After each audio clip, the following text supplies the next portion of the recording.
Hello students, welcome to our current affairs session. In today's session, we will discuss some important current affairs of 26th of September 2024. तो आज हम 26 सितंबर 2024 के कुछ important current affairs discuss करेंगे जो किसी भी एग्जाम के पॉइंट ऑफ व्यू से काफी इंपॉर्टेंट करंट अफेयर्स हो सकते हैं। सो स्टार्ट करते हैं आज का सेशन। आज की क्लास में सबसे पहले हम डिस्कस करेंगे कुछ इंटरनेशनल न्यूज, कुछ अंतर्राष्ट्रीय समाचार देखेंगे। इंटरनेशनल लेवल पे एग्जाम्स पॉइंट ऑफ व्यू से क्या क्या इंपॉर्टेंट न्यूज बन रही है, या इंटरनेशनल लेवल पे कोई प्रेसिडेंट प्राइम मिनिस्टर का अपॉइंटमेंट हुआ है, कोई इंटरनेशनल ऑर्गेनाइजेशन है जिससे रिलेटेड कोई एमओयू या कोई अपॉइंटमेंट है, रेजिग्नेशन है, तो वो सब हम इंटरनेशनल और अंतर्राष्ट्रीय समाचार में डिस्कस करेंगे। सेकंड हम देखेंगे नेशनल न्यूज, राष्ट्रीय समाचार।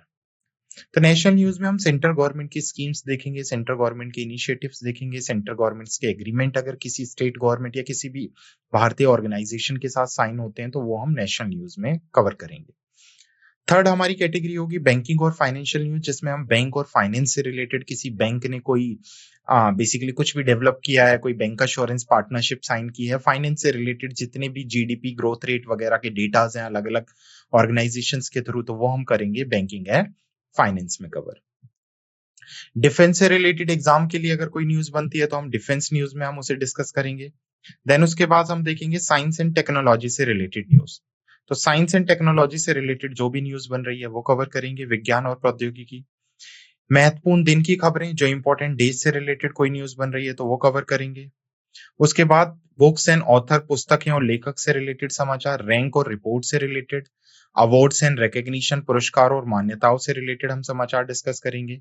अपॉइंटमेंट एंड रेजिग्नेशन न्यूज हम डिस्कस करेंगे और लास्ट में हम डिस्कस करेंगे समरी और सारांश ऑफ द टुडेज लेक्चर की आज के लेक्चर में हमने क्या क्या इंपॉर्टेंट डिस्कस किया है।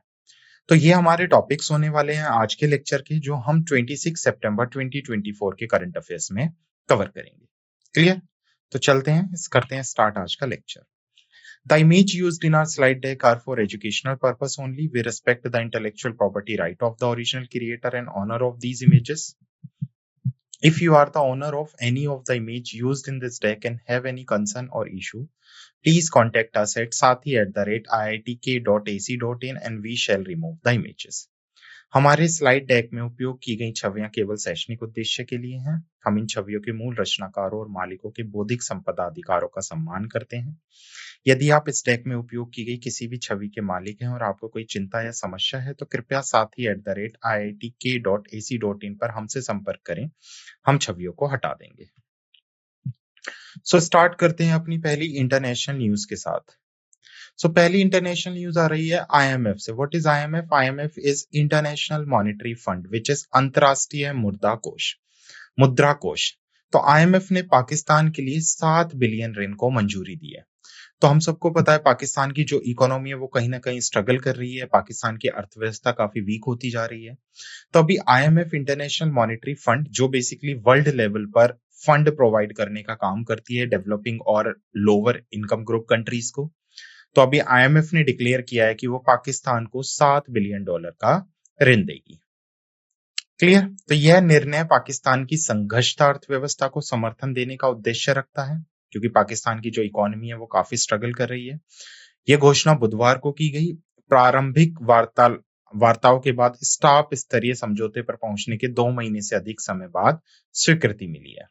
क्लियर? तो इंटरनल नेगोशिएशन पहुंचने के बाद, स्टाफ लेवल एग्रीमेंट के बाद लगभग 2 महीने बाद ये पाकिस्तान को मंजूरी मिली है कि उसे आईएमएफ से क्या मिलेगा? लोन मिलेगा। क्लियर? नेक्स्ट हमारी है national news. Centre silk board which is CSB. तो अभी सीएसबी, जिसका बेसिकली हेडक्वार्टर्स हमारा मैसूर में है, तो अभी क्या हुआ है, सेंट्रल सिल्क बोर्ड ने अपने 75 साल कंप्लीट किए हैं और 75वीं एनिवर्सरी सेलिब्रेट की है। तो जो केंद्रीय रेशम बोर्ड है उसने भारत की रेशम उद्योग को आगे बढ़ाने के लिए 75 वर्ष पूरे किए हैं। तो आज से 75 साल पहले, लगभग 75 ईयर्स पहले, केंद्रीय सिल्क रेशम बोर्ड को एस्टेब्लिश किया गया था। तो 20 सितंबर 2024 को केंद्रीय रेशम बोर्ड ने मैसूर में अपनी प्लेटिनम जुबली मनाई है। इस कार्यक्रम ने भारत के रेशम उद्योग को 75 वर्षों की समर्पित सेवा को चिन्हित किया है। अनेक गणमान्य व्यक्ति समारोह में शामिल हुए। इस कार्यक्रम के दौरान कई महत्वपूर्ण लॉन्च और रिलीज देखे गए हैं। क्लियर? तो केंद्रीय रेशम बोर्ड ने भारत की रेशम उद्योग को आगे बढ़ाने के लिए 75 वर्ष पूरे किए।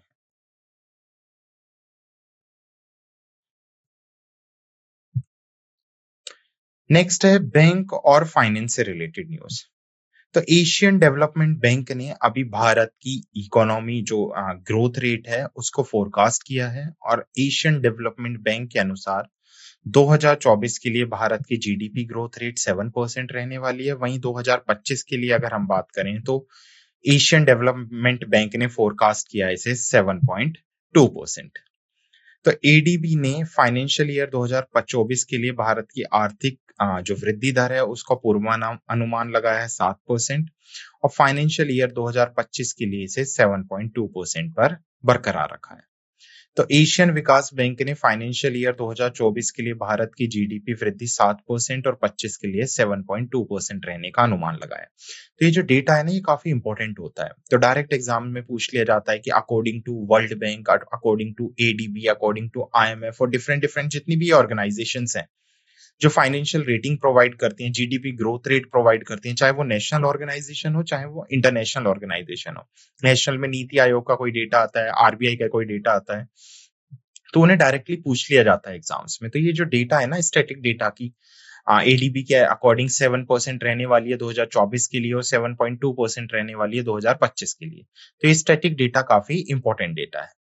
उसके बाद सितंबर 2024 एशियाई विकास दृष्टिकोण इस वृद्धि का श्रेय राजकोषीय समेकन प्रयासों और वैश्विक चुनौतियों के बीच लचीलापन को देता है। फाइनेंशियल ईयर 2024 के लिए प्रमुख विकास चालक कृषि सुधार, मजबूत औद्योगिक और सेवा क्षेत्र और ग्रामीण खर्च शामिल है। अगर मैं बात करूं फाइनेंशियल ईयर 2025 के लिए तो निजी निवेश, शहरी उपभोग और रोजगार संबंधी प्रोत्साहनों के माध्यम से रोजगार सृजन से वृद्धि को बढ़ावा मिलने की भी उम्मीद है। क्लियर? तो एशियन डेवलपमेंट बैंक ने फाइनेंशियल ईयर 2024 के लिए भारत की वृद्धि, आर्थिक वृद्धि दर कितनी प्रेडिक्ट की है? 7% और 25 के लिए 7.2% बरकरार रखी है, फोरकास्ट की है। डन?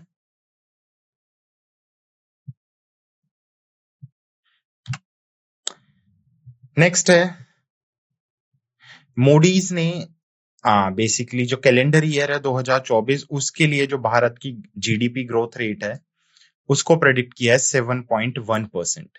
तो देखो अभी हमने किसका पढ़ा था? एडीबी का पढ़ा था, एशियन डेवलपमेंट बैंक का पढ़ा था। मूडीज इससे पहले भी रिलीज कर चुका है। मूडीज ने इससे पहले जो रिलीज की थी उसने प्रेडिक्ट किया था कि भारत की जीडीपी ग्रोथ रेट 6.8% रहेगी। तो अभी मूडीज ने इसे रिवाइज किया है और मूडीज ने बताया कि 6.8 की जगह भारत की GDP growth rate calendar year 2024 या फाइनेंशियल ईयर 2024 के लिए कितनी रहने वाली है? 7.1% रहने वाली है। तो अभी इसने 6.8 से बढ़ाकर कितना कर दिया है? 7.1 कर दिया है। यह उन्नयन एशियन प्रशांत क्षेत्र में वृद्धि को बढ़ावा देने में भारत की महत्वपूर्ण भूमिका को भी रेखांकित करता है। इस क्षेत्र के आने वाले वर्षों में वैश्विक अर्थव्यवस्थाओं से बेहतर प्रदर्शन करने की भी उम्मीद है।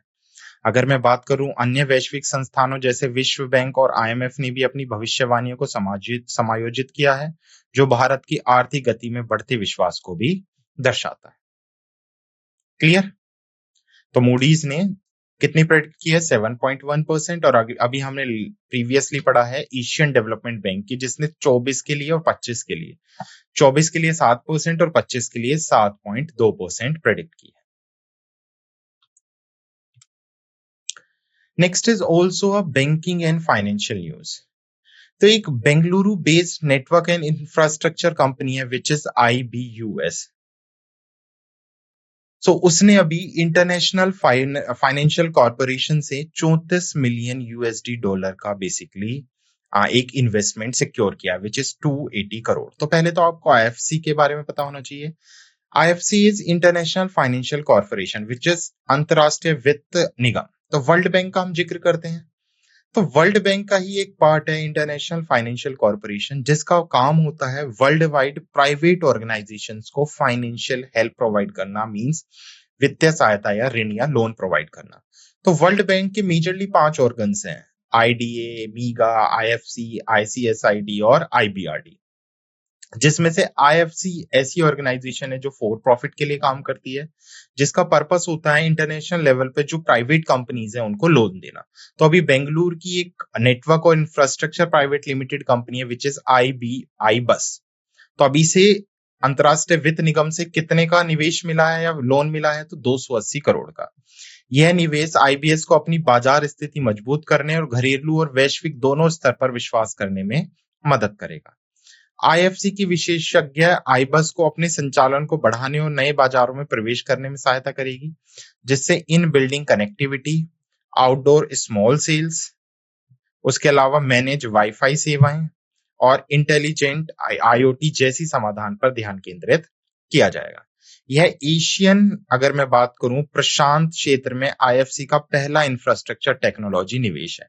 तो पहली बार है कि ये एशिया पैसिफिक रीजन में किसी इंफ्रास्ट्रक्चर टेक्नोलॉजी के लिए आईएफसी निवेश कर रहा है, जो बेसिकली डिजिटल कनेक्टिविटी में सुधार और भारत में डिजिटल परिवर्तन का समर्थन करने पर केंद्रित है। क्लियर? ओके, सो यहां से दोनों ऑर्गेनाइजेशन और न्यूज समझ आई होगी। Now let's move to our next news.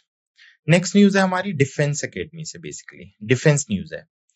Dassault Aviation ने नए सैन्य एमआरओ सहायक कंपनी के साथ भारत में अपने पद चिन्ह का विस्तार किया है। तो डसोल बेसिकली जो एविएशन है उसने अभी अनाउंस किया है एक नई सहायक कंपनी की वो स्थापना करेगी, कहां पर? भारत में। तो अनुशंसी विशेष रूप से रखरखाव, मरम्मत और ओवरहॉल संचालन पर केंद्रित होगी। इसका मेजरली उद्देश्य भारत बाजार में डिटोल्स जो एविएशन है इसकी उपस्थिति का विस्तार करना है, और ये घोषणा भी कब की गई है? इसी वेडनेसडे मींस 25 ऑफ सितंबर की इवनिंग में डिक्लेयर किया गया है। क्लियर? तो Dassault Aviation expanded footprint in India with new military MRO subsidiary. तो ये new military MRO subsidiary establish करेगी। क्लियर? ओके,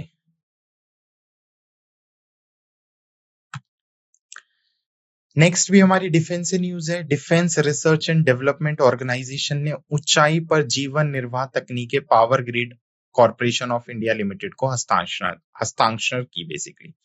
तो डीआरडीओ ने क्या किया है? High altitude sustain technology power grid of India corporation को या power Grid Corporation of India को अभी सौंपी है।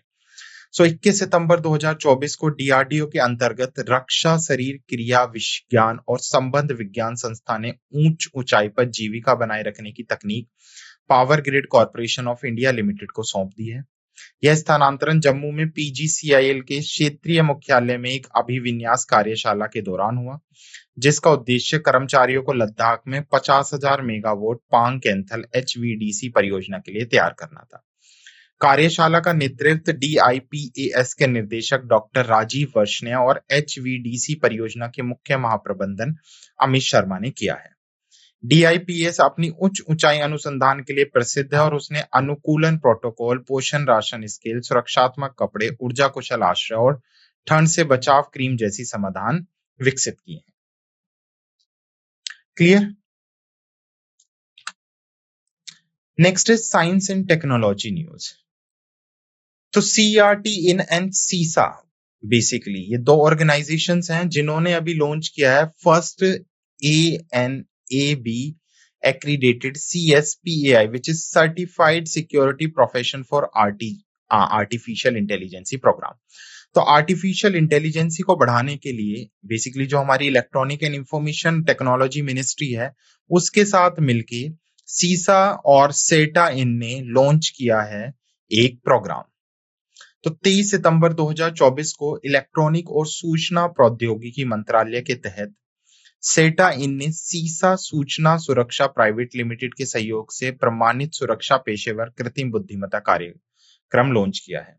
यह कार्यक्रम पहला एएनएसआई नेशनल एक्रीडेशन बोर्ड मान्यता प्राप्त एआई सुरक्षा प्रमाणक है। यह पहल सेट इन के महानिर्देशक डॉक्टर संजय बहल और सीसा के संस्थापक और सीईओ दर्शन शांत मूर्ति द्वारा बेंगलुरु कर्नाटका में जो समारोह है उसमें शुरुआत की गई। इस कार्यक्रम का जो मुख्य उद्देश्य है वो सुरक्षा पेशेवरों को व्यावसायिक प्रयोगों में एआई को एकीकृत करने के ज्ञान से सुसज्जित करना है, जबकि सतत और सुरक्षित प्रथाओं को सुनिश्चित करना है। तो याद रखना, सेटाइन और सीसा ने एएनएबी मान्यता प्राप्त सीएसपीआई कार्यक्रम का पहला संस्करण लॉन्च किया और किसकी सहायता से? इलेक्ट्रॉनिक और सूचना प्रौद्योगिकी मंत्रालय की सहायता से ये लॉन्च किया गया है। Clear?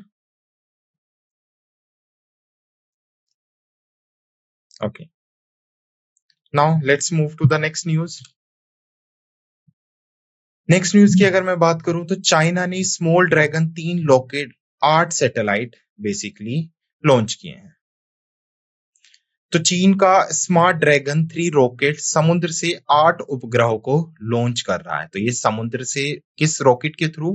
Dragon 3, smart dragon 3 rocket के थ्रू 8 उपग्रह चाइना ने लॉन्च किए हैं।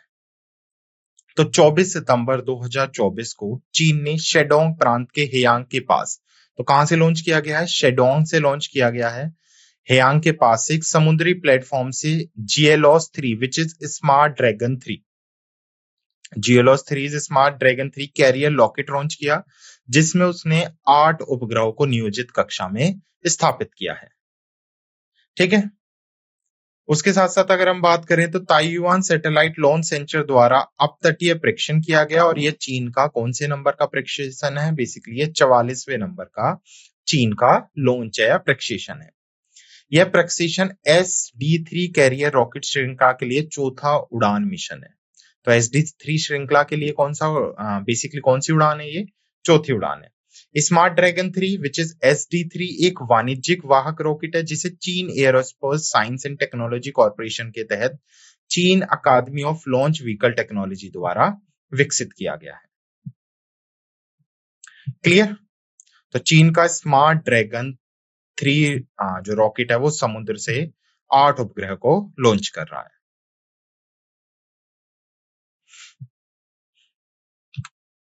नेक्स्ट इज रूसी सोयूज कैप्सूल ने ISS के 3 क्रू सदस्यों को सफलतापूर्वक वापस लेके आया।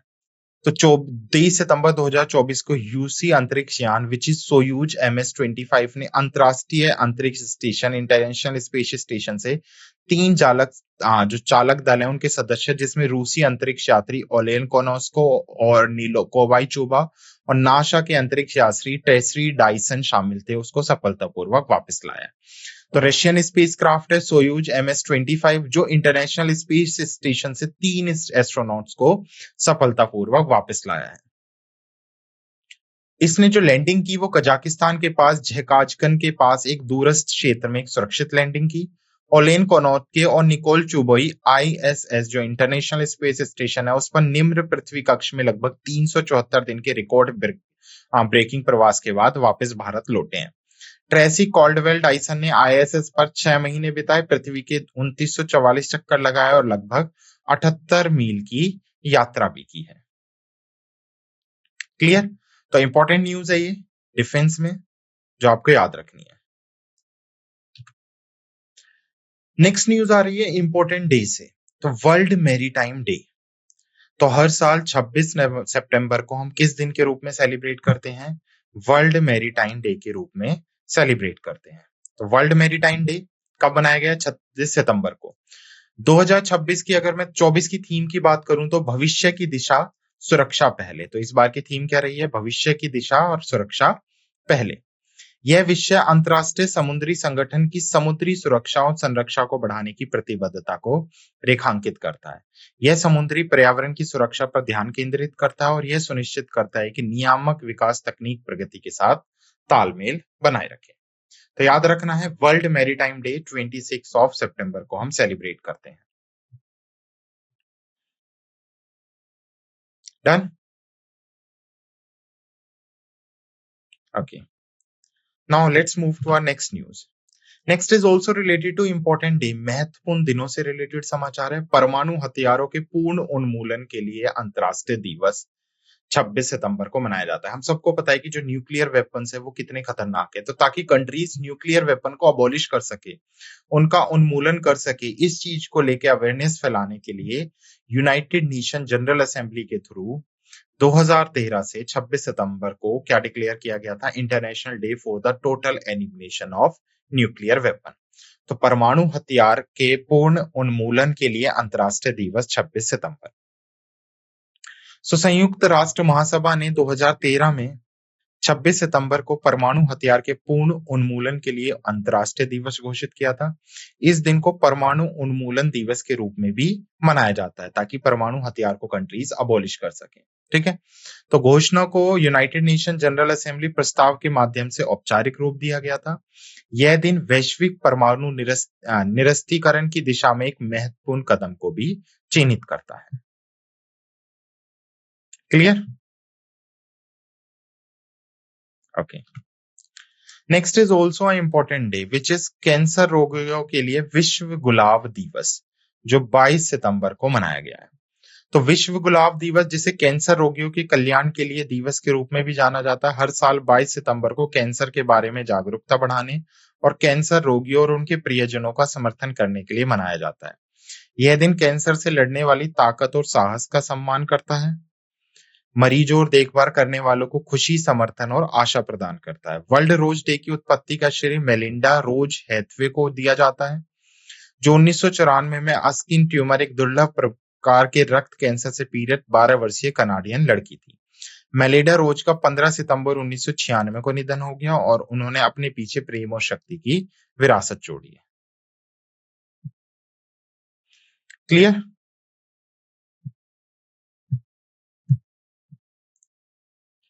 तो कैंसर रोगियों के लिए वर्ल्ड रोज डे 22 सितंबर। Next is also important day, तो जो सांकेतिक भाषा है उसको बढ़ावा देने के लिए international day of sine language 23 सितंबर को मनाया जाता है। तो सांकेतिक भाषा, जो बेसिकली फिजिकली डिसेबल, जो डीफ पीपल्स हैं, जो बंधीर लोग हैं, उनको, उनकी इस भाषा को बढ़ावा देने के लिए, संकेतिक उनके अधिकार के लिए साइन अप करने के लिए भाषा, ये दिन सेलिब्रेट किया जाता है। तो ये भी संयुक्त राष्ट्र का ही, यूनाइटेड नेशन का ही है। यूनाइटेड नेशन का अंतर्राष्ट्रीय सांकेतिक भाषा दिवस प्रतिवर्ष 23 सितंबर को मनाया जाता है ताकि सभी बधिर लोग और अन्य सांकेतिक भाषा उपयोगकर्ताओं की भाषाई पहचान और सांस्कृतिक विविधता का समर्थन और संरक्षण किया जा सके। IDSL 2024 को 23 से 29 सितंबर तक अंतर्राष्ट्रीय बधिर लोगों के सप्ताह के रूप में मान्यता या मनाया गया है। इस बार की थीम की अगर हम बात करें तो संकेत भाषा अधिकार के लिए साइन अप करें, ये इस बार की क्या रही है? थीम रही है। पहली बार अगर मैं बात करूं तो संयुक्त राष्ट्र महासभा ने 19 दिसंबर 2017 को इस दिन को मनाना स्टार्ट किया था।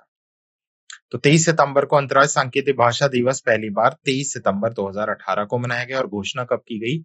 19 दिसंबर 2017 को। Clear?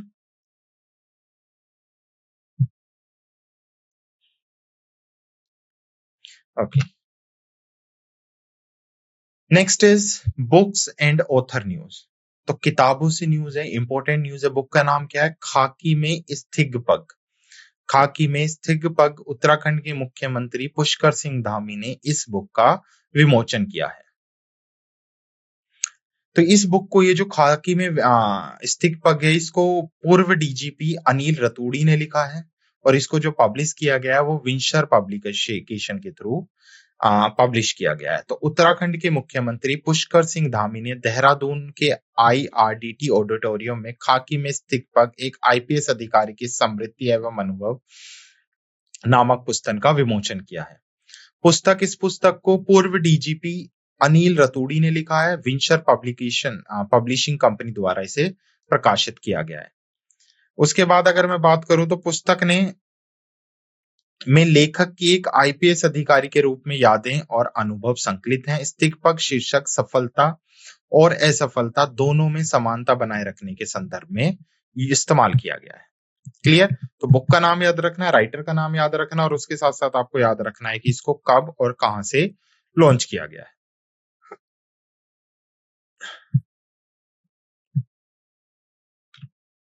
Next is also books and author news. तो तमिलनाडु के राज्यपाल है RN रवि, उन्होंने डॉक्टर DK हरि और डॉक्टर DK हेमा हरि द्वारा लिखित पुस्तक श्री राम इन तमिलगम एक अभिवाजन बंधन का विमोचन किया। तो बहुत इंपॉर्टेंट बुक है श्री राम इन तमिलगम, एक अविभाजन बंध है। इसको लिखा किसने है? डॉक्टर DK हरि और डॉक्टर DK हेमाहरी ने, और इसका विमोचन किसने किया है? RN रवि ने, जो तमिलनाडु के राज्यपाल हैं। तो तमिलनाडु के राज्यपाल RN रवि ने चेन्नई के राजभवन में स्थित भारतियार मंडपम में डॉक्टर DK हरि और डॉक्टर DK हेमाहरी द्वारा लिखित पुस्तक श्री राम इन तमिलगम एन इनसेपरेबल बॉन्ड का विमोचन किया है। पुस्तक को रेयर पब्लिकेशन द्वारा प्रकाशित किया गया। तो इसका प्रकाशन किसने किया है? रेयर पब्लिकेशन ने इसका प्रकाशन किया है, और यह अंग्रेजी, हिंदी और तमिल में उपलब्ध है। पुस्तक की पहली प्रति डॉक्टर HV हांडे और स्वामीनाथन गुरुमूर्ति को प्राप्त हुई। पुस्तक श्री राम की कर्णभूमि के रूप में तमिलनाडु पर जोर देती है। रामायण की कई प्रमुख घटनाओं को ये तमिलगम बेसिकली उजागर करती है, जो तमिलगम में हुई थी। तमिलगढ़ जो आज का तमिलनाडु है, उसी का पार्ट किस नाम से जाना जाता है? तमिलगम के नाम से जाना जाता है। क्लियर? तो इंपॉर्टेंट बुक श्री रामा इन तमिलगम RN रवि ने रिलीज की है, और डॉक्टर DK हरि और डॉक्टर DK हेमाहरी ने इसका बेसिकली इसको लिखा है। तो विमोचन किया है RN रवि, जो गवर्नर हैं तमिलनाडु के। Now next news rank and report से है। तो जो अभी फसाए है, food safety and security authority of India, उसने फूड सेफ्टी स्टेट्स के लिए इंडेक्स जारी किया है, जिसमें केरला, तमिलनाडु एंड जम्मू कश्मीर ने टॉप परफॉर्म किया है। तो 2023-24 के लिए फसाई का राज्य खुद खाद्य सुरक्षा सूचकांक का भी जारी किया गया है, जिसमें केरल, तमिलनाडु और जम्मू कश्मीर शीर्ष प्रदर्शन के रूप में उभरे हैं। तो केरल, तमिलनाडु और जम्मू कश्मीर को भारतीय खाद्य सुरक्षा और मानक प्राधिकरण विच इज फसाई द्वारा राज्य खाद्य सुरक्षा सूचकांक 2023-24 के 6वें संस्करण में शीर्ष प्रदर्शनकर्ता के रूप में मान्यता दी गई है। केरल ने लगातार दूसरे वर्ष में 100 में से 73.75 अंक के साथ SFSI में शीर्ष स्थान प्राप्त किया है। सफसी 2023-24 का अनावरण केंद्रीय मंत्री जगत प्रकाश नड्डा, स्वास्थ्य और परिवार कल्याण मंत्रालय द्वारा नई दिल्ली के भवन मंडपम में आयोजित किया गया। फसाई की स्थापना दो, अगर हम FSSAI की बात करें, food safety basically state food safety index, जो food safety and standard authority of India है, उसको 2008 में नई दिल्ली में स्टैब्लिश किया गया था, और इसके चेयरमैन की अगर मैं बात करूं तो अपूर्व चंद्रा इसके प्रेजेंट के चेयरमैन है। Clear? Okay, now next is also a news from ranks and reports. तो 7वां NSSO एनुअल PLSF रिलीज हुआ है। NSSO National Sample Survey Office under the Ministry of Statistics and Programme Implementation. तो इसमें क्या किया गया? Periodic labour force survey release किया गया, जिससे क्या रखा गया है? अनएम्प्लॉयमेंट भारत में जो बेरोजगारी दर है वो 2023 जुलाई 2023 से जून 2023 के बीच में सेम रहा 3.2%। तो ये न्यूज बहुत इंपॉर्टेंट है। ये जो रैंकिंग है ये बहुत इंपॉर्टेंट है। तो जो हमारा राष्ट्रीय सांख्यिकी और कार्यक्रम कार्यान्वयन मंत्रालय है, उसके तहत राष्ट्रीय नमूना सर्वेक्षण कार्यालय ने जुलाई 2023 से जून 2024 के लिए आवधिक श्रम बल सर्वेक्षण की 7वीं वार्षिक रिपोर्ट जारी की है। तो ये कौन सी रिपोर्ट जारी की गई है? ये 7वीं वार्षिक रिपोर्ट जारी की गई है। 15 वर्ष और उससे अधिक आयु के व्यक्तियों के लिए बेरोजगारी दर भारत में पिछले वर्ष के कंपैरिजन के हिसाब से सेम रही है। पिछली बार भी कितनी थी? 3.2% थी, और अभी भी कितनी रही है? ये 3.2% रही है। उसके बाद अगर हम बात करें तो 15 वर्ष और उससे अधिक आयु के पुरुष के लिए बेरोजगारी दर 3.3% से घटकर 3.2% हो गई है, जबकि महिलाओं के लिए बेरोजगारी दर 2.9% से बढ़कर 3.2% हो गई है। तो मेल्स के लिए तो बेरोजगारी दर कम हुई है, 3.3 से घटकर 3.2 हुई है, लेकिन फीमेल्स के लिए अगर हम बात करें 23-24 के डेटा के अकॉर्डिंग, तो ये बढ़कर कितनी हो गई है? 2.9 से 3.2% हो गई है। क्लियर? तो अगर मैं बात करूं 15 वर्ष और उससे अधिक आयु के व्यक्ति के लिए श्रम बल भागीदारी दर 2022-23 में 57.9% से बढ़कर 2023-24 में 60.1% हो गई है। तो ओवरऑल अगर मैं बात करूं तो श्रम बल भागीदारी दर जो LFRP है वो 57.9% से बढ़कर 60.1% हो गई। क्लियर? तो इंपॉर्टेंट डेटा है, याद रखना है। चलो next move to our next news. तो next is also rank and report से है। S&P ग्लोबल रेटिंग है, जिसने भारत की GDP दर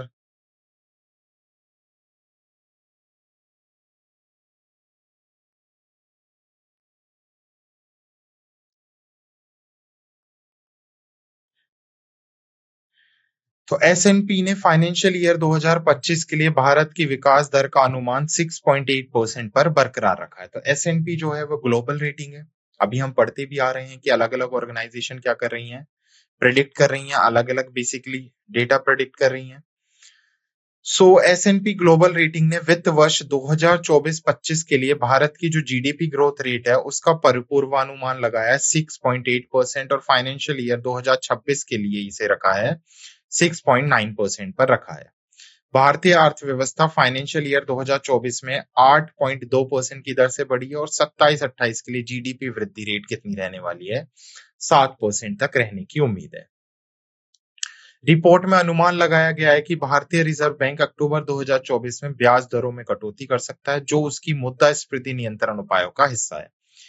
एशियन प्रशांत क्षेत्र के लिए जो 2024-25 की अगर मैं बात करूं, 26 और 27 के लिए जीडीपी जो ग्रोथ रेट है वो 4.4 रहने का अनुमान है। तो ओवरऑल जो हमारा एशियन पैसिफिक रीजन है उसके लिए इन 4 सालों के लिए 4.4 रहने वाली है और भारत के लिए अलग से अभी हमने पढ़ी है।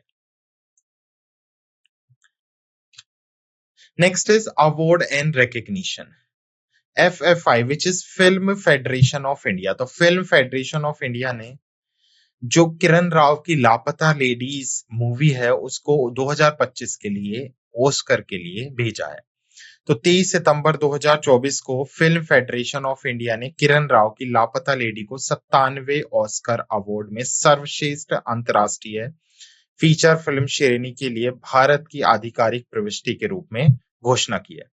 फिल्म को असमिया निर्देशक जाहून बरुआ की अध्यक्षता में 13 सदस्यीय बेसिकली जो FFI जूरी द्वारा सर्वसम्मति से इसे चुना गया है। लापता लेडी को 29 फिल्मों में से चुना गया, जिसमें 12 हिंदी फिल्म, 6 तमिल और 4 मलयालम फिल्म शामिल थी। फिल्म का निर्माता अभिनेता फिल्म निर्माता आमिर खान और जियो स्टूडियो द्वारा किया गया और यह विप्लव गोस्वामी की 2 ब्राइड्स पर आधारित है। क्लियर? तो लापता लेडीज को अभी किसके लिए भेजा गया है? ऑस्कर अवार्ड के लिए नामांकित किया गया है। Next is awards and recognition. तो गुजरात की रिया सिंघा बनी मिस यूनिवर्स इंडिया। 2024 के लिए गुजरात की रिया सिंघा को जयपुर राजस्थान में आयोजित प्रतियोगिता में मिस यूनिवर्स इंडिया 2024 का ताज पहनाया गया है। वह बॉलीवुड अभिनेत्री और miss universe India 2015 Urvashi Rautela द्वारा ताज पहनाया गया। रिया नवंबर 2024 में मेक्सिको में आयोजित होने वाले 73वें मिस यूनिवर्स 2024 प्रतियोगिता में भारत का प्रतिनिधित्व करेंगी। तो जो मेक्सिको में यह 23वां जो मिस यूनिवर्स प्रतियोगिता होगी वो कहां पर कंडक्ट की जाएगी? मेक्सिको में कंडक्ट की जाएगी। और भारत की तरफ से कौन पार्टिसिपेट करने वाली है इसमें? रिया पार्टिसिपेट करेंगी। निर्णायक मंडली में निखिल आनंद, उर्वशी रौतेला, गुयेन क्रिंस, रियान फर्नांडिस और राजीव श्रीवास्तव शामिल थे। क्लियर?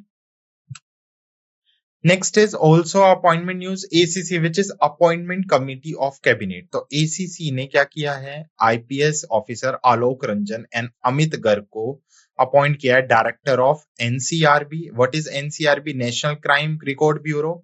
और उसके साथ साथ SVPNPA, which is Sardar Vallabh Bhai Patel National Police Academy head. तो रिस्पेक्टिवली आलोक रंजन जी को क्या किया गया है? Director general of NCRB appoint किया गया है। और उसके अलावा अगर मैं बात करूं, अमित गर्ग को अपॉइंट किया गया सरदार Vallabh Bhai Patel National Police Academy head. तो आलोक रंजन को 30 जून 2026 को उनकी सेवानिवृत्ति तक के कार्यकाल के लिए विवेक गोगिया की जगह नियुक्त किया गया है। वहीं अमित गर्ग को 31 अक्टूबर 2027 को उनकी सेवानिवृत्ति तक के कार्यकाल के लिए नियुक्त किया गया है। अपॉइंटमेंट कमेटी ऑफ कैबिनेट ने CISF, CRPF और BSF में विभिन्न IPS अधिकारियों की नियुक्ति को भी मंजूरी दी। क्लियर?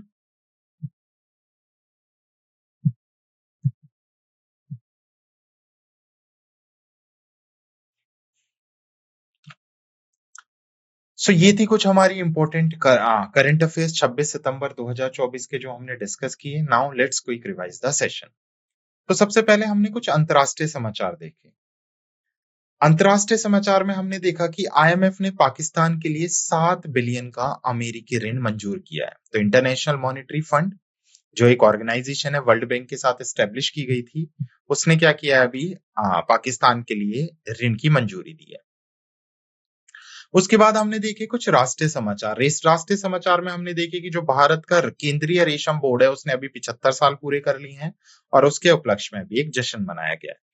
बैंक और फाइनेंस में हमने दो ऑर्गेनाइजेशंस की बेसिकली रेटिंग देखी थी। एक तो था एशियन डेवलपमेंट बैंक जिसने भारत की ग्रोथ रेट 24 के लिए 7% और 25 के लिए 7.2% रखी और मूडीज ने 24 के लिए 7.1% का अनुमान लगाया है। नेक्स्ट अगर मैं बात करूं तो आईबस जो नेटवर्क है भारत का, उसको आईएफएससी इंटरनेशनल फाइनेंशियल कॉर्पोरेशन से 34 मिलियन अमेरिकी डॉलर का ऋण प्राप्त हुआ है। उसके बाद हमने कुछ डिफेंस न्यूज देखी, कुछ रक्षा समाचार देखे, जिसमें हमने देखा डसोल्ट एविएशन ने भारत में नए सैन्य एमआरओ सहायक कंपनी के साथ अपनी उपस्थिति बढ़ाई है और डीआरडीओ ने power Grid Corporation of India Limited को उच्च ऊंचाई वाले जो स्थायी प्रौद्योगिकियां उनका हस्तांतरण दे दिया है। साइंस एंड टेक्नोलॉजी से हमने देखा है कि दो ऑर्गेनाइजेशन है जिन्होंने सीएसपी कार्यक्रम स्टार्ट किया है ताकि आर्टिफिशियल इंटेलिजेंसी का और ज्यादा बढ़ाया जा सके। उसके बाद चीन के स्मार्ट ड्रैगन 3 रॉकेट ने समुद्र से 8 उपग्रह भी लॉन्च किए। नेक्स्ट हमने साइंस एंड टेक्नोलॉजी में देखा जो रूसी है, रशिया है, उसका सोयूज कैप्सूल ने इंटरनेशनल स्पेस स्टेशन से 3 क्रूज सदस्यों को सफलतापूर्वक वापस लेके आया है। इंपॉर्टेंट डेज में हमने सबसे पहले तो वर्ल्ड मैरीटाइम डे देखा, विश्व समुद्री दिवस, जिसकी थीम थी सुरक्षा पहले के साथ भविष्य की दिशा में। परमाणु हथियार के पूर्ण उन्मूलन के लिए अंतर्राष्ट्रीय दिवस देखा, जो कब सेलिब्रेट किया जाता है 26 सितंबर को। कैंसर रोगियों के लिए विश्व गुलाब दिवस और सांकेतिक भाषा का अंतर्राष्ट्रीय दिवस रिस्पेक्टिवली 22 और 23 सितंबर को सेलिब्रेट किया जाता है। तो इंपॉर्टेंट डेज में हमने ये 4 इंपॉर्टेंट डेज देखे। देन हमने पुस्तक और लेखक समाचार देखे, जिसमें हमने देखा कि उत्तराखंड के मुख्यमंत्री पुष्कर सिंह धामी ने खाकी में स्थितज्ञ नामक पुस्तक का विमोचन किया और जो तमिलनाडु के राज्यपाल है उन्होंने आर एन रवि ने डॉक्टर डी के हरि और डॉक्टर डी के हेमा द्वारा लिखित श्री राम इन तमिलगम जो बुक है उसका विमोचन किया। फिर हमने कुछ रैंक एंड रिपोर्ट से इंपॉर्टेंट न्यूज देखी, जिसमें हमने देखा कि जो फसाई जो स्टेट फूड सेफ्टी इंडेक्स है उसके तहत उसने फसाई ने food safety and security authority of India ने स्टेट फूड सेफ्टी इंडेक्स जारी किया, जिसमें उन्होंने बताया कि केरला, तमिलनाडु और जम्मू कश्मीर ने इस इंडेक्स में टॉप किया है। उसके साथ साथ एक एनएसएसओ की एनुअल पीएलएफएस रिपोर्ट आई है, जिसमें अनएम्प्लॉयमेंट रेट भारत के लिए अनचेंज रहा है, कितना 3.2%। नेक्स्ट हमने रैंक एंड रिपोर्ट से कुछ इंपॉर्टेंट न्यूज देखी, जिसमें हमने देखा कि जो एसएनपी है उसने भारत की GDP growth rate financial year 2025 के लिए कितनी फोरकास्ट की है, 6.8%। अवार्ड एंड रिकॉग्निशन में हमने देखा ऑस्कर 2025 के लिए नामांकित किया गया किरण राव की लापता लेडी को और रेहा सिंह क्राउन की गई है मिस यूनिवर्स इंडिया 2024, जो आगे मिस यूनिवर्स प्रतियोगिता में पार्टिसिपेट करेंगे। और लास्ट में हमने अपॉइंटमेंट से न्यूज देखी, जिसमें हमने देखा अपॉइंटमेंट कैबिनेट कमेटी ने अप्रूव कर दिया है आलोक रंजन और अमित गर्ग को director of NCRB and SVPN PA, clear respectively. So ये थी कुछ हमारी इंपॉर्टेंट करंट अफेयर्स जो हमने डिस्कस किए। I hope you like this session. Thank you.